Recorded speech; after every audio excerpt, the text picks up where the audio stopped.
And in Asia, stocks were broadly lower on the final trading day of the week after the U.S. Federal Reserve left interest rates unchanged at its latest policy meeting. Now, the big mover to the downside was in Hong Kong, where the Hang Seng Index fell 2.39%. The mainland China markets, which investors are watching closely as trade tensions between the Washington and Beijing continue to weigh on sentiment, ended the trading week lower. The Shanghai Composite shed 1.39%, and the Shenzhen Composite declined by 0.434%.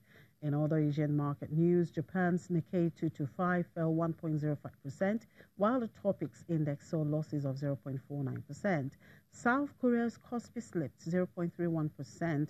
In Australia, the ASX 200 slipped by 0.11%. And U.S. stock futures pointed to a negative open on Friday as investors digested the latest comments from the Federal Reserve. As of 4:40 a.m. Eastern Time, Dow Jones Industrial Average futures were seen down by 79 points, indicating a negative open of 57 points. S&P 500 and Nasdaq futures were also in the red. The Fed on Thursday decided to leave its benchmark interest rates unchanged, as was expected, but comments by the U.S. Central Bank suggested it was on course to continue hiking rates. Our traders are also keeping an eye on the U.S. political situation after midterm elections on Tuesday saw the Democratic Party regain control of the House of Representatives for the first time since 2010, while Republicans made gains in the Senate. On the earnings front, media conglomerate Qatar Retail, formerly known as Liberty Interactive, will report quarterly results before the bell.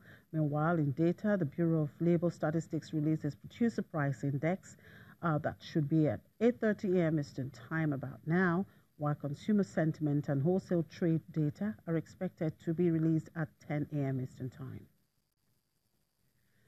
And back here in Africa, Nigeria's Vice President, Professor Yemi Osinbajo, is advocating for a better business relations between Nigeria and South Africa, was speaking on the sideline of the Africa Investment Forum organized by the African Development Bank in South Africa. Professor Osinbajo said Nigerian businesses in South Africa need to be given more room to operate and enjoy the same freedoms that African businesses get in Nigeria. While giving his impression of Nigerian business community in South Africa, Professor Osinbajo said this is a key challenge the South African government needs to deal with. I think I'm reasonably pleased with the fact that there are Nigerian businesses, but I think that one of the key challenges that we must look at in South Africa is that South African companies and Nigerian companies in South Africa ought to be given, more room to operate. And I think that, again, a lot of it might have to do with policies, with government policies and all of that.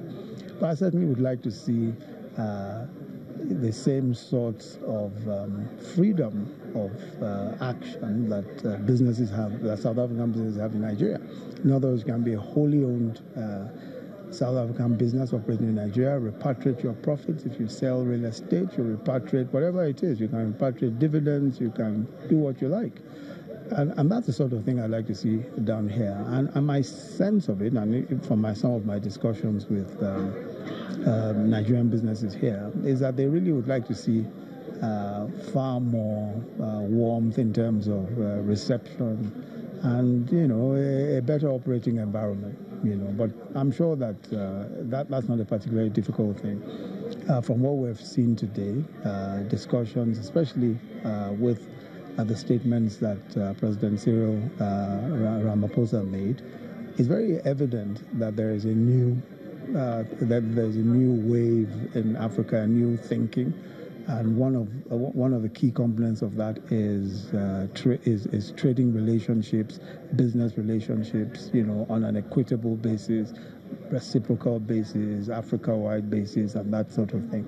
And I think that this is very encouraging indeed. I'm particularly excited about some of the statements that he made, especially with respect to infrastructure deals cutting across the entire continent and all that.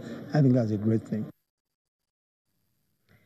Yemi Osinbajo, Nigeria's Vice President.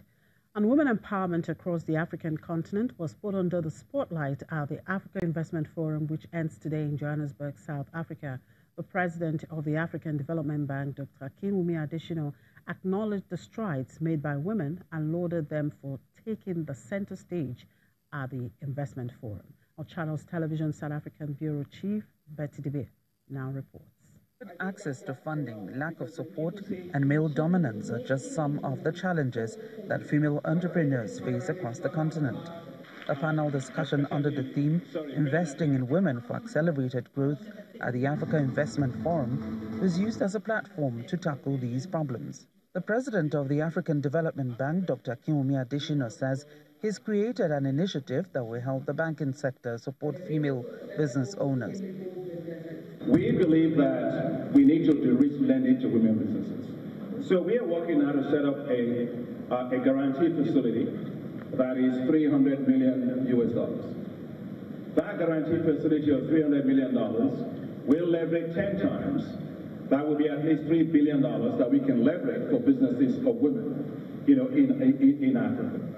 Omar Al-Habra, the secretary to the Minister of International Trade Diversification in Canada, outlined the objectives of the forum and what his country is doing to change the lot of women.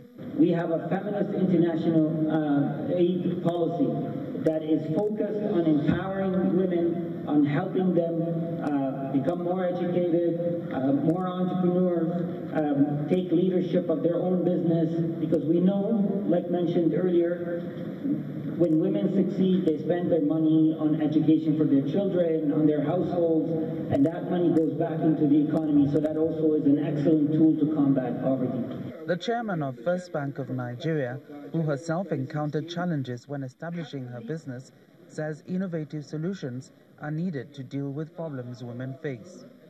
My faith is the more you empower these women, they will multiply that money and increase the scale of their business. And once they do that in the first strand, they become qualified to get a higher volume of money to inject in their business. So it's a long-term project. It cannot be short-term. It has the component of knowledge. You must teach the women the parts they do not know. And then the banks must be engaged in giving low-cost money, because that's where banks like ADB come in, because the kind of money that they will release to commercial banks for that purpose can get to the consumer at a cheaper rate than money that is raised traditionally by commercial banks through the normal deposit and all of that, because it's more expensive money. Further calls were made to not only invest in the advancement of women, but of young people across the continent. In the meantime, the Eastern and Southern African Trade and Development Bank and USAID's Power Africa Initiative have signed a memorandum of understanding that will finance power projects in 22 African countries. The memorandum was signed today at African Development Bank's inaugural African Investment Forum, which ends today, where emphasis on investment is at the core of tens of transactions anticipated to take place. As a new entrant to the program, this collaboration makes TDB the 18th development partner of the Power Africa Initiative. We'll take a break, and when we return, we cross over to the Nigerian Stock Exchange for details of today's trading. To stay with us.